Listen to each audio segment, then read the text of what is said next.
నిజంగా చనిపోదామని డిసైడ్ అయిపోయాను సార్. ఈ అమ్మాయిని చంపేసిన చనిపోదాం అనుకున్నాం మేము. నిజంగా సార్ నేనైతే. వీరు లోవరాజు గారు, మేడం పేరు రూపాదేవి. అవును సార్. వీరు నర్సీపట్నం వైజాగ్ దగ్గర. అవును సార్. యాక్చువల్గా సంవత్సరం క్రితం మేడంకి క్యాన్సర్ అనేది బయటపడటంతో వీరు చాలా బాధలు, ఆర్థిక ఇబ్బందులు, మానసిక టెన్షన్స్, వారికి ఇద్దరు పిల్లల్ని ఎలా చూసుకోవాలి, ఎట్లా చేయాలి అని అంతా ఇబ్బంది పడుతూ, టెన్షన్ పడుతూ ఆయన చెప్తున్నారు అసలు చనిపోదాం అనుకున్నాం మేము. నిజంగా సార్ నేనైతే నిజంగా చనిపోదామని డిసైడ్ అయిపోయాను సార్. ఈ అమ్మాయిని చంపేసిన చచ్చిపోయాను. ఎందుకంటే లేకపోతే ఈ అమ్మాయికి అమ్మ నాన్న లేరు సార్, ఎవరు లేరు. కాకపోతే అన్నయ్యలు ఉన్నారు కానీ ఎవరు పట్టించుకోరు సార్. కాకపోతే అట్లా చనిపోదామని బాగా డిసైడ్ అయిపోయాం సార్ మేమైతే. పిల్లలంటే ఇంకేదో రకంగా ఆలు బతుకుతారులే, ఇంకా ఇంక అమ్మాయి చనిపోదామని నిర్ణయించుకున్నారట. ఎప్పుడు కూడా దేనికి చావు పరిష్కారం కాదు. ఆ తర్వాత ఎట్లయినా చాలా కష్టపడి వచ్చి అదృష్టం పెట్టుకున్నారు. పెట్టుకోగానే ఎమ్మటే అన్ని రకాలుగా కలిసి రావటం, వారికి క్యాన్సర్ కూడా తగ్గిపోవటము, చాలా సంతోషంతో, అలాగే కొద్దిగా ఆర్థికంగా కూడా మంచిగా అవటము, అన్నీ అవటంతో ఇప్పుడు మళ్ళీ వారు కూడా 1,16,000 అదృష్టం పెట్టుకున్నారు. వారికి వాళ్ళ మిస్సెస్ మీరు పెట్టుకుంది చూపించమ్మా, వారు పెట్టుకుంది, అలాగే ఇద్దరు పెట్టుకున్నారు. జీవితం అద్భుతంగా మారింది, ఎంతో సంతోషంగా ఉన్నారు. క్యాన్సర్ అనేది ఒకసారి వస్తే చాలా కష్టము, అయినా సరే ఇంత అద్భుతం జరిగింది మాకు జీవితంలోనే అని చెప్పి వారు కూడా వచ్చి ఇప్పుడే అదృష్టం పెట్టుకున్నారు. వారిని అడిగి ఏం జరిగింది, ఎట్లా జరిగింది అని అడుగుదాం. అయ్యా మీ పూర్తి పేరు? లోవరాజ్ సార్. ఎన్ని రోజుల క్రితం వారికి క్యాన్సర్ డిటెక్ట్ అయింది?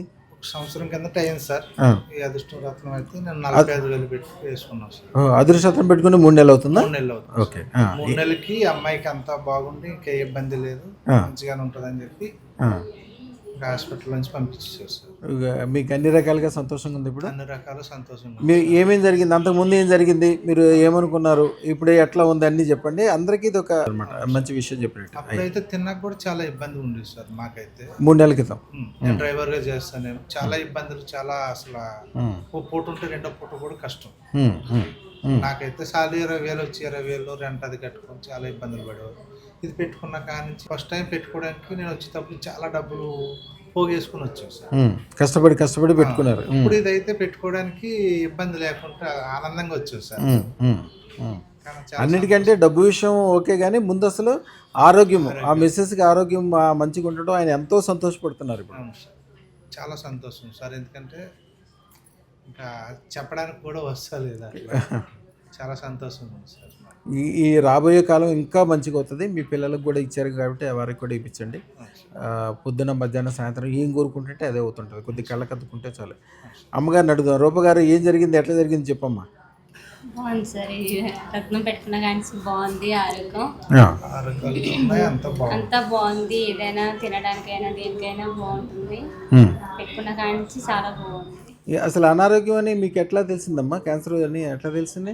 మామూలుగా ఏమో చెక్కెట్ లాగా వచ్చిందని హాస్పిటల్కి వెళ్ళాము. చెక్కెట్ అని వేసిన తర్వాత అది వెంటనే ఆపరేషన్ చేసి తీశారు. టెస్ట్ పంపిస్తే క్యాన్సర్ స్టార్టింగ్ అవుతుంది అని చెప్పేసి అన్నారు. అన్నాక ఇంకా వెంటనే వెళ్ళి 2సారి కూడా ఆపరేషన్ చేయించుకున్నాను. తర్వాత కీమోలకి ఇబ్బంది పడిపోయాం బాగా. చేయించుకున్నాక ఇంకా ఇది కరెక్ట్ కాదని చెప్పేసి మీ వీడియో మేము చూసి వచ్చామండి. 45,000 పెట్టుకున్నాం సార్ ఫస్ట్ టైం. పెట్టుకున్నాక బాగుంది. తర్వాత ఈయన అంటున్నారు 1,16,000 పెట్టుకోవాలని. చాలా ఆస్తి ఆనందంగా వచ్చాం, బాగుందని వచ్చామని. చాలా సంతోషంగా ఉంది మాకైతే. ఏదైనా మంచి వ్యాపార వ్యవహారం ఏదైనా కూడా మంచిది కూడా మొదలు పెట్టేసుకోండి. అన్ని రకాలుగా మంచి జరుగుతుంది. మంచి వ్యవహారం అన్నీ కూడా చేసుకోండి. అమ్మ మీకైతే చాలా సంతోషంగా ఉంది కదా, ఆరోగ్యం అయితే బ్రహ్మాండంగా ఉంది కదా. ఇంక ఎప్పటికే ఇంకా మంచిగా అవుతుందమ్మా రోజు రోజుకి. ఇంకా పిల్లలు కూడా బాగా బాగుపడతారు. పిల్లలకు కూడా అది మెళ్ళ వేయించేసేయండి. అన్ని విషయాలు ఏం చేయాలి, అట్లా చేయాలి, అన్ని మంత్రం తంత్రం అన్నీ ఇస్తారమ్మా. దాని ప్రకారం చేయండి. శుభం బియాత్, శుభం బియాత్, శుభం బియాత్ అమ్మ.